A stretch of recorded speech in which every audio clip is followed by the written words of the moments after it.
Assalamualaikum warahmatullahi wabarakatuh. Bu Ismi akan melanjutkan perkuliahan tentang persyaratan teknis bahan kosmetika. Nah, ini adalah bahan-bahan yang diatur berdasarkan Peraturan BPOM nomor 23 tahun 2019. Nah, apa saja yang diatur dalam peraturan tersebut? Mari kita pelajari ya.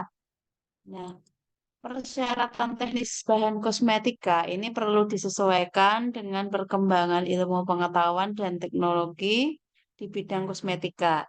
Nah, sehingga sebelum aturan nomor 23 tahun 2019, ini tentunya ada peraturan yang sebelumnya ya, dan tidak menutup kemungkinan akan diperbaharui dengan peraturan yang berikutnya, disesuaikan dengan perkembangan pengetahuan dan teknologi bidang kosmetika.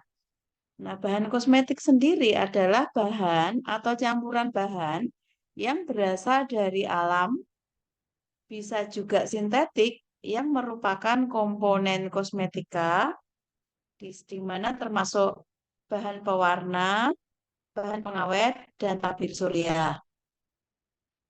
Nah, bahan pengawet dalam peraturan tersebut dinyatakan adalah bahan atau campuran bahan yang dapat digunakan untuk mencegah kerusakan kosmetika yang disebabkan oleh mikroorganisme.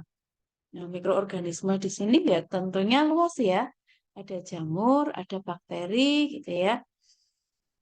Kemudian bahan tabir surya dalam peraturan tersebut didefinisikan sebagai bahan yang digunakan untuk melindungi kulit dari sinar ultraviolet dengan cara menyerap atau memantulkan dan juga atau menghaburkan.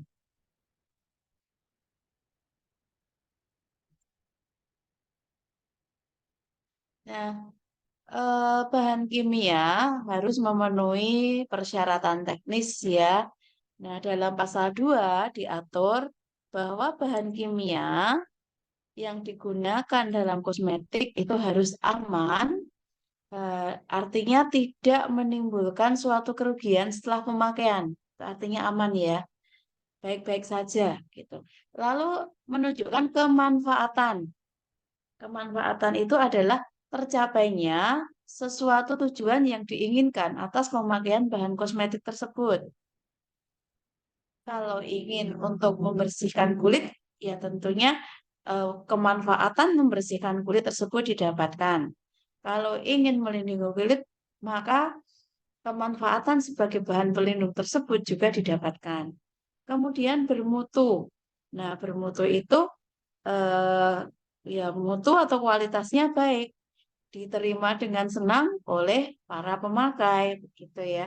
Jadi, oh ini mutunya bagus ini ya, pasti disuka gitu ya. Secara secara penampilan gitu ya, secara kemudahan dalam menggunakan. Nah, itu dimasukkan dalam suatu istilah mutu itu ya. Nah, keamanan, kemanfaatan dan mutu ini dibuktikan dengan ini ya, hasil uji laboratorium dan juga referensi ilmiah atau bukti empiris lain yang relevan gitu. Jadi bisa menggunakan bukti empiris yaitu pengalaman yang sudah diterima, yang sudah dialami oleh masyarakat itu dibuktikan dikumpulkan sebagai referensi empiris.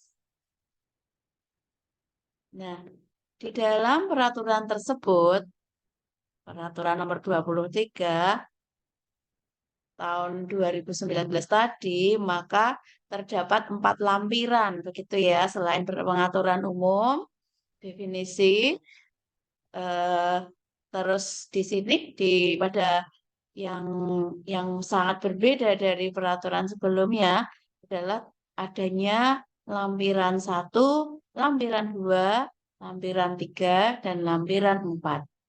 Nah, pada lampiran 1 itu peraturan tersebut memberikan pembatasan dan persyaratan penggunaan bahan kosmetik Di dalamnya terdapat 205 kelompok atau jenis bahan yang jumlah penambahannya dalam kosmetik itu dibatasi. Nah, banyak ya 205. Nah, sehingga tugas kita adalah ini ya, mengecek gitu ya. Ketika kita akan menggunakan bahan kosmetik, kita eh, sebaiknya harus ya mengecek apakah bahan tersebut dalam hal jenis dan jumlah itu sesuai dengan persyaratan dalam peraturan tersebut. Nah, misalnya saja aluminium fluoride. Aluminium fluoride ini digunakan untuk sediaan higien mulut. Misalnya ya kebersihan mulut ya, bisa obat kumur gitu ya. Nah, di dalam sediaan tersebut boleh digunakan jika kadarnya itu tidak melebihi 0,15% gitu. Kemudian ada lagi aluminium, zirconium, klorida, hidroksida. Terus juga kompleks aluminium hidroksida dan aluminium zirconium. Nah, ini digunakan sebagai antiperspiran. Antiperspiran itu adalah sediaan yang mengurangi produksi kelenjar keringat, ya, dan juga kelenjar sebasius. Boleh digunakan dalam antiperspiran, tetapi jumlahnya tidak boleh melebihi 20%. Nah, dan di situ dituliskan tidak boleh digunakan pada kulit yang teriritasi atau kulit yang luka. Sehingga ketika penggunaannya pemakai itu mengalami alergi atau iritasi gitu ya. Nah, ini tentunya tidak boleh diberikan, pemberiannya harus dihentikan. Lalu benzalkonium klorida dan juga benzalkonium bromide, terus benzalkonium sakarinat. Nah, ini dapat digunakan untuk sediaan perawatan rambut yang dibilas. Nah, ini gunanya biasanya sebagai ini ya, antibakteri gitu ya. Dan selakonium juga digunakan untuk sediaan tetes mata sebagai pengawet ya, tapi kadarnya ditentukan ya. Nah, pada sediaan rambut yang dibilas, maka jumlah benzalkonium itu tidak boleh lebih dari 3%. Nah, untuk sediaan lain, tadi ya, saya pengawet tadi, maka tidak boleh lebih dari 0,1%. Dan jika digunakan ini eh, pada sediaan perawatan rambut yang dibilas tadi, maka harus dihindarkan dari kontak dengan mata. Nah, kemudian eh, asam borat ya, asam borat, kemudian borat, dan juga natrium tetraborat, tetraborat sediaan tetraborat ya. Nah, ini seringkali diberikan dalam bentuk sediaan talak. Berapa jumlah yang diizinkan? Tidak boleh lebih dari 5%. Gitu. Dan masih ada pembatasan lagi ya. Asam borat tidak boleh digunakan pada sediaan untuk anak di bawah usia 3 tahun. Jadi tidak boleh diberikan untuk bedak bayi. Tidak digunakan pada kulit yang terkelupas, pada kulit yang teriritasi bila kadar urat larut yang terbebas lebih dari 1,5% sebagai asam borat. Gitu ya. Lalu masih asam borat, borat, dan tetraborat boleh digunakan untuk sediaan higien mulut, tetapi pembatasannya adalah 0,1%. Boleh digunakan sediaan lain ya, kecuali sediaan mandi dan sediaan pengering rambut. Nah, ini batasnya lebih tinggi gitu ya, 3% sebagai asam borat. Asam borat juga antibakteri ya. Nah, sebagai sediaan higien mulut tidak digunakan pada sediaan untuk anak di bawah 3 tahun. Masih sama sebagai sediaan mandi, sediaan pengeriting rambut, ini ini juga tidak boleh digunakan pada anak ya di bawah 3 tahun. Kemudian tidak digunakan pada kulit yang terkelupas, yang teriritasi. Nah, bila kadar asam folat larut yang bebas itu lebih dari 1,5%. Nah, asam folat kan ini ya kelarutannya kan kurang larut ya. Jadi nanti tidak semua asam folat ini tersedia dalam larutan. Jadi hanya sebagian dari asam folat sampai persentase tertentu itu yang kelarutannya baik. Nah, ke slide selanjutnya, ini ada 4 amino M kresol. Nah, ini suatu bahan pewarna rambut oksidatif. Nah, ini tidak boleh digunakan untuk mewarnai bulu mata atau alis. Jadi tidak boleh digunakan untuk pensil warna, tidak boleh digunakan untuk maskara gitu ya. Nah, konsentrasi maksimum yang digunakan pada rambut setelah pencampuran dengan bahan pengoksidasi tidak lebih dari 1,5%. Nah, ini berarti ini bolehnya digunakan untuk sediaan pewarna rambut. Nah, ini ada peringatan ya, ada peringatan ya. Peringatan ini ditandai dengan segitiga sama sisi, lalu ada tanda ini ya tanda peringatan. Perbandingan antara pewarna rambut dengan oksidator ini harus diukur ya, ada peraturannya. Pewarna rambut dapat menyebabkan reaksi alergi yang parah. Baca dan ikuti petunjuk pemakaian. Tidak digunakan untuk anak usia di bawah 16 tahun. Risiko alergi dapat meningkat bila pernah menggunakan tato black henna temporer. Jangan mewarnai rambut jika ada kemerahan pada wajah, kulit kepala yang sensitif dan iritasi terhadap luka, pernah mengalami reaksi yang tidak diinginkan setelah menggunakan pewarna rambut, apapun pewarnanya, pernah mengalami reaksi yang ini ya, yang menunjukkan ketidakcocokan dengan bahan tersebut. Lalu kalsium fluoride. Kalsium fluoride ini juga untuk sediaan higien mulut ya. Bisa digunakan untuk obat kumur gitu ya. Terus kadarnya sebagai pasta gigi juga boleh. Kadarnya yang dibatasi adalah 0,15%. Kemudian kampor ya. Kampor sudah biasa sekali digunakan untuk bedak. Penggunaannya untuk sediaan bedak badan. Kemudian lotion kulit. Ya, kadarnya nggak boleh lebih dari 1,5%.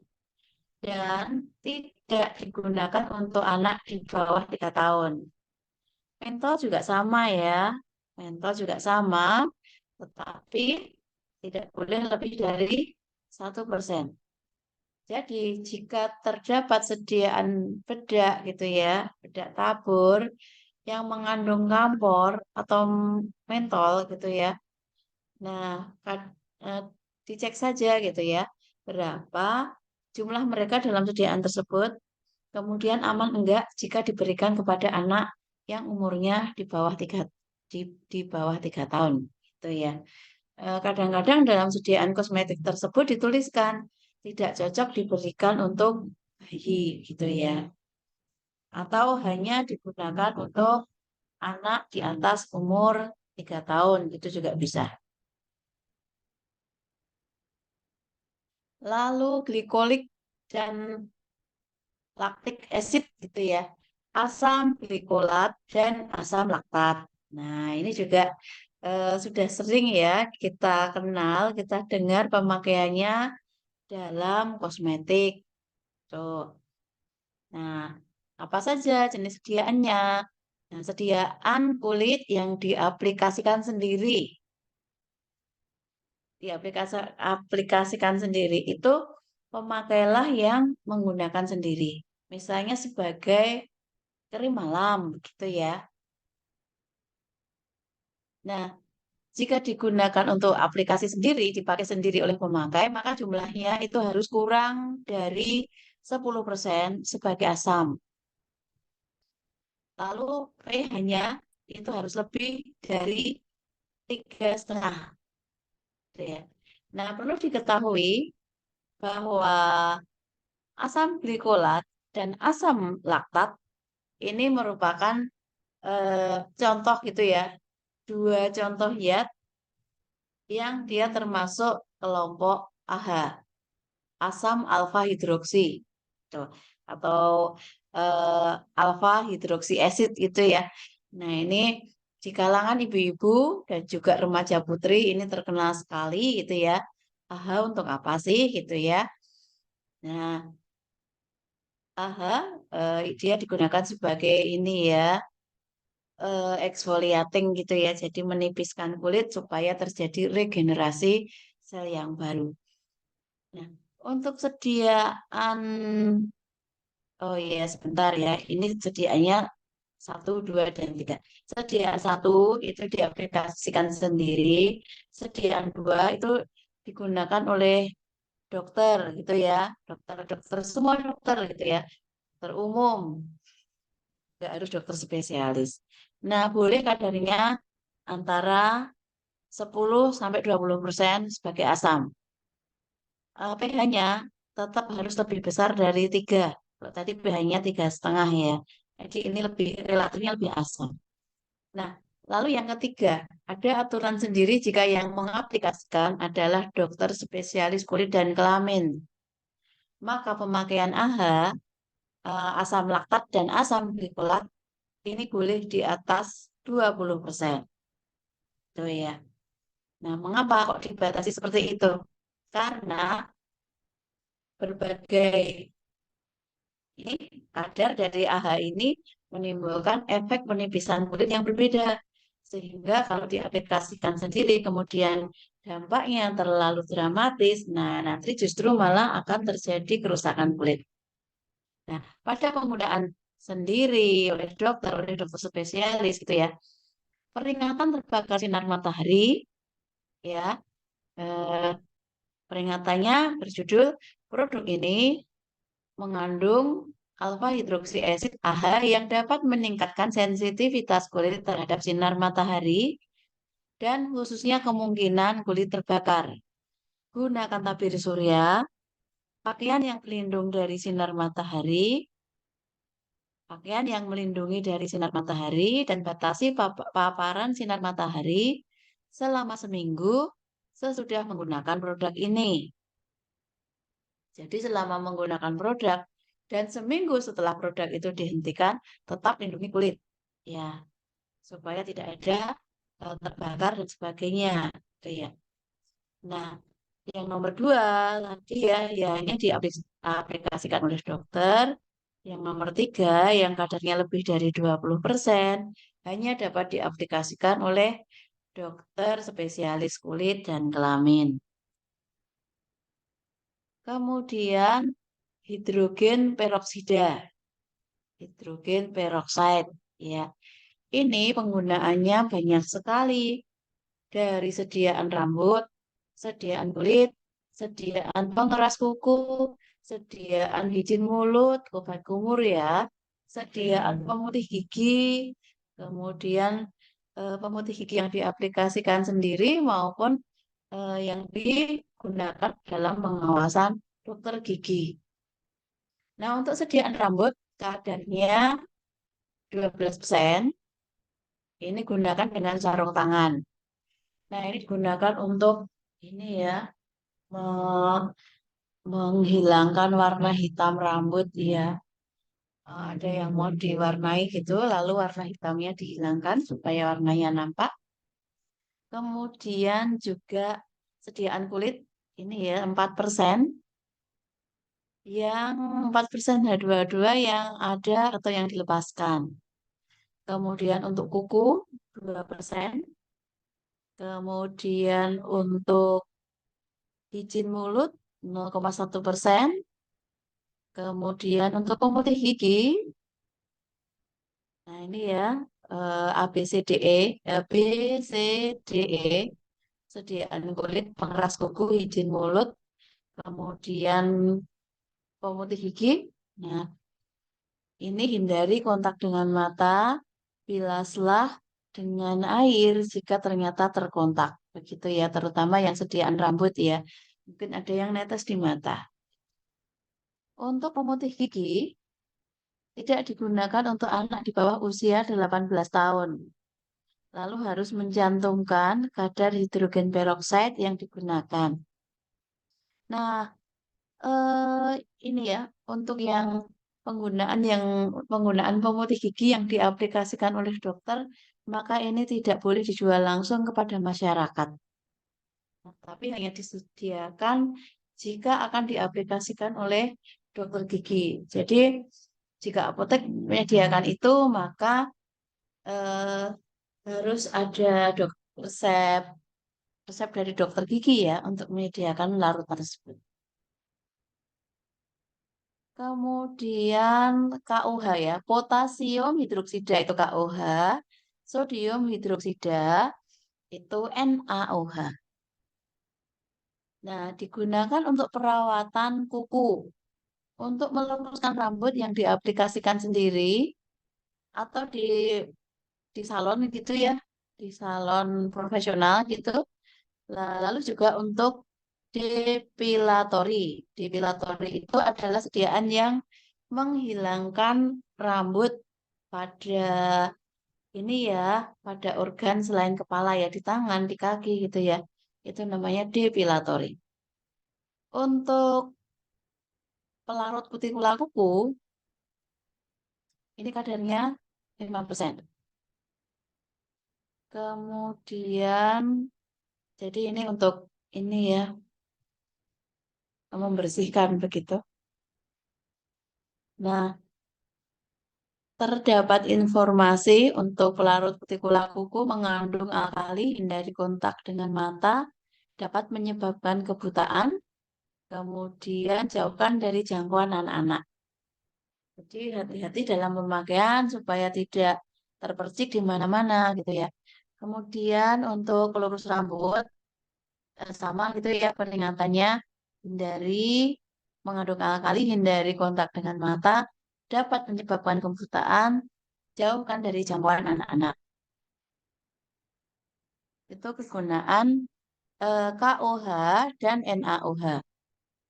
Kemudian asam salisilat digunakan sebagai sediaan perawatan rambut yang dibilas. Kemudian juga untuk sediaan lain ya, misalnya untuk sediaan kulit ya, talek begitu ya.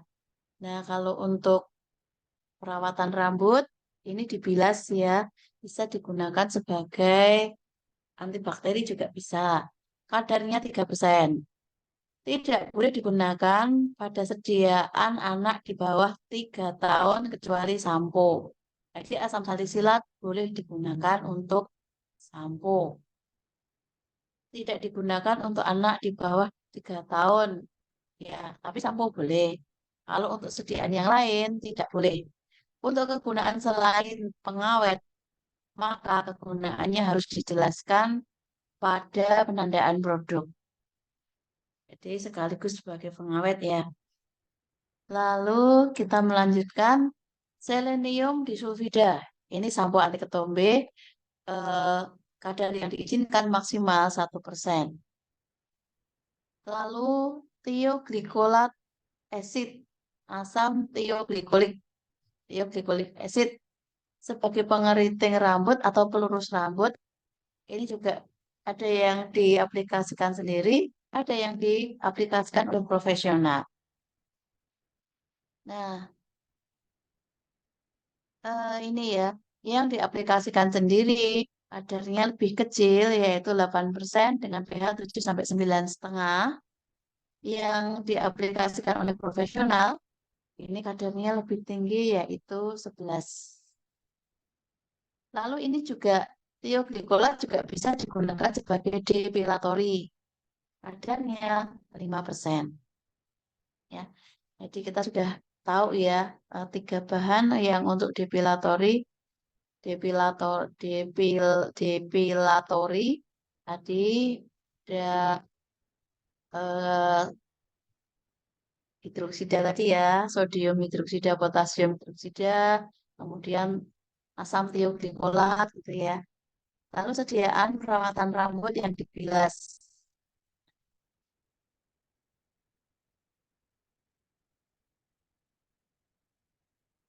Kemudian triklosan. Nah, ini juga sering sekali ketemu ya. Bisa ditambahkan di pasta gigi, di sabun cuci tangan, sabun mandi, sabun cair, sebagai deodoran, sebagai bedak wajah gitu ya, sebagai sediaan kuku untuk membersihkan, atau sebelum diberikan ini kuku palsu gitu ya. Lalu pada sampo, pada conditioner, pada pembersih wajah gitu ya, penggunaannya banyak sekali. Nah, pembatasannya adalah 0,3%. Lalu zinc pyrithion. Nah, ini merupakan sediaan, ada yang merupakan sediaan yang dibilas untuk rambut, ada pula yang non bilas. Yang dibilas kadarnya diizinkan lebih tinggi, yang non bilas kadarnya 0,1%. Jadi 20 kali lipat lebih banyak gitu ya. Nah, ini sebagai antibakteri ya, anti jerawat, anti ketombe.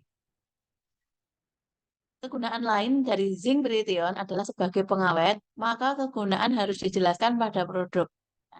Sebagai pengawet atau sebagai antibakterial dituliskan pada produk. Nah, kemudian kita masuk pada lampiran 2. Terdapat 137 jenis bahan pewarna yang diizinkan dalam kosmetik.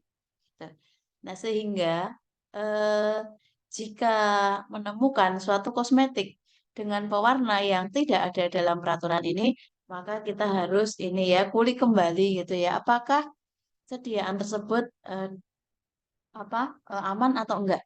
Begitu ya. Nah, memuat informasi tentang lingkup penggunaan bahan pewarna sebagai berikut gitu ya. Satu, bahan pewarna yang diizinkan pada semua kosmetik. Bahan pewarna yang diizinkan pada kosmetik kecuali kosmetik yang digunakan sekitar mata. Lalu yang kedua, itu adalah keterangan bahwa bahan pewarna yang diizinkan pada kosmetik kecuali kosmetik yang kontak dengan membran mukosa. Lalu yang keempat adalah bahan pewarna yang diizinkan, yang hanya diizinkan untuk kosmetika bilas. Nah, ini ya kodenya ya. Pigment green 8.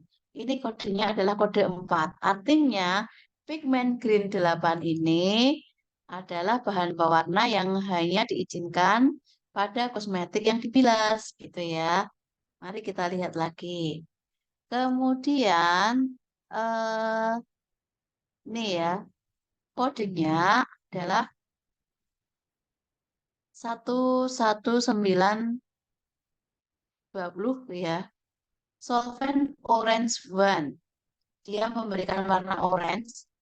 Nah, ini kodenya 1. Nah, 1 tadi artinya bahwa eh, solvent orange, solvent orange ones yang warnanya orange itu tadi diizinkan pada semua kosmetik.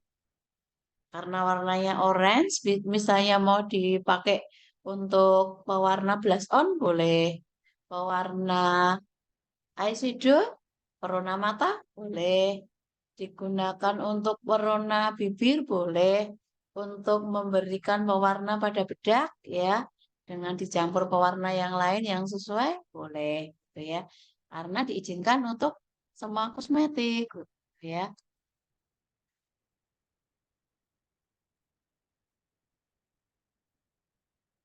Nah, ini ya contoh pengawet.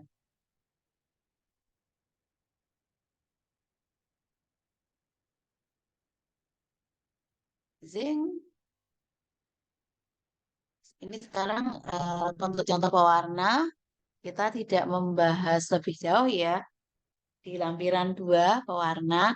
Sekarang kita masuk ke lampiran 3 atau yang mengatur tentang bahan pengawet. Di situ ya tadi kan di bahan yang dibatasi kita sudah mengenal bahwa zinc berytion adalah termasuk bahan yang dibatasi penggunaannya. Nah, pada lampiran yang lain ternyata zinc berytion ini termasuk bahan pengawet. Untuk apa? Untuk sediaan bilas rambut, untuk sediaan rambut dan juga untuk sediaan lainnya. Kemudian sulfat anorganik atau hidrogen sulfit. Nah, ini juga boleh ya. Batasnya 0,2%. Etil lauryl arginat ini juga pengawet. Dimetil oxazolidin pengawet. Heksamidin, heksatidin, glutaraldehid, kemudian asam format dan garamnya, kemudian asam profionat, asam format, penoksi, isopropanol, kalsium sorbat, klorheksidin, terus imidazol, imidazolidinil urea, bensil alkohol, potasium benzoat, benzalkonium klorida, benzalkonium bromida, benzalkonium sakarinate. Nah, ini semua adalah bahan-bahan pengawet yang diizinkan dengan pembatasan ini. Ya, bahan pengawet yang lain masih banyak.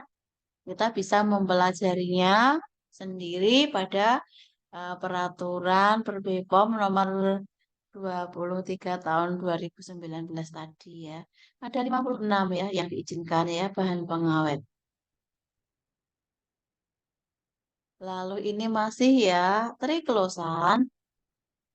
Ini digunakan sebagai pengawet pada pasta gigi, sabun cuci tangan, sabun mandi cair, deodoran yang non spray ya, yang dioles gitu ya, atau lotion deodoran, bedak wajah, terus kemudian blemish concealer, kemudian sediaan kuku untuk membersihkan kuku sebelum aplikasi kuku artifisial, sampo, conditioner, pembersih wajah, sediaan mulut. Nah, itu bahan-bahan pengawet yang bisa menggunakan triklosan. Perhatikan kadarnya 0,3. Lalu untuk sediaan mulut lebih rendah ya 0,2. Lalu asam salisilat ini sebagai asam tidak dibolehkan untuk sediaan anak-anak di bawah 3 tahun kecuali sampo. Lalu iodopropinil butil karbamat sebagai sediaan bilas, sebagai sediaan non bilas, kemudian deodoran, antiperspiran juga boleh ya, kadarnya kecil sekali. Tidak boleh digunakan pada kosmetik untuk anak-anak di bawah usia 3 tahun, kecuali dalam sediaan mandi, misalnya gel mandi dan sampo. Itu boleh pakai iodopropinil butil karbamat. Kemudian tidak boleh digunakan pada body lotion atau body cream. Tidak boleh digunakan pada sediaan cincin mulut dan sediaan bibir. Nah, lalu piroktonolamin. Eh, ini juga pengawet ya untuk sediaan bilas dan non bilas. Kemudian metil paraben. Nah, ini 0,4 0,8 gitu ya. Kemudian formaldehid dan paraformaldehid ini digunakan sebagai pengawet pada sediaan mulut.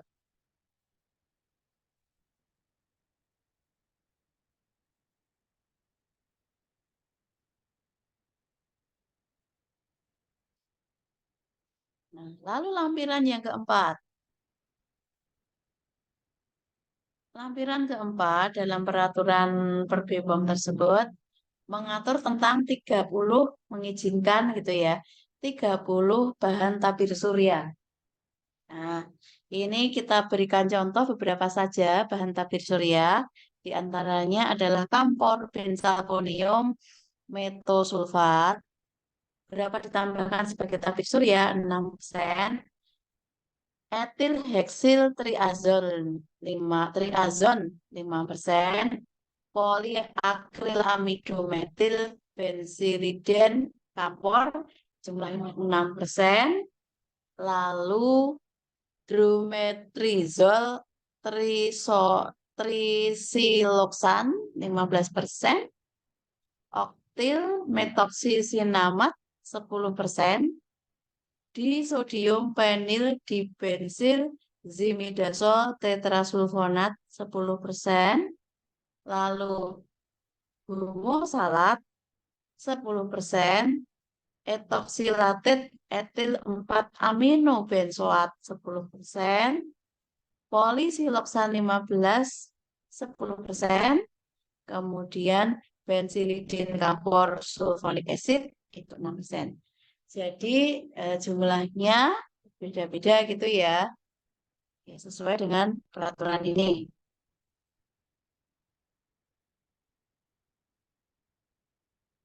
Baik, lanjut. Titanium dioksid ini boleh ditambahkan sampai 25%. Butil metoksi dibenzoil metan 5%. Kemudian penil benzimidazol sulfonic acid 8%. Oksibenson benzofenon sama ya 6%. Metil antranilat 5%. Benzofenon 5%. Etil heksasalisilat 5%. 4 dimetil amino benzoat of etil 2 heksil 8%. Dietil heksil butamido triazon 10%. Kemudian oktokrilen itu 10%. Nah, mungkin dari bahan-bahan ini ada yang pernah ini ya, pernah mendengar dalam sediaan kosmetik yang sudah dibeli atau akan dibeli atau sedang ditawarkan gitu ya. Nah, lalu pada lampiran 5 gitu ya, selain mengatur 4 lampiran, ada juga lampiran 5. Nah, terdapat 1375 item bahan yang dilarang digunakan sebagai kosmetik. Itu ya. Nah, hal ini berarti ada penambahan jumlah yang tercantum pada BPOM nomor 2 2014 bahwa waktu itu melarang 1371 jenis zat.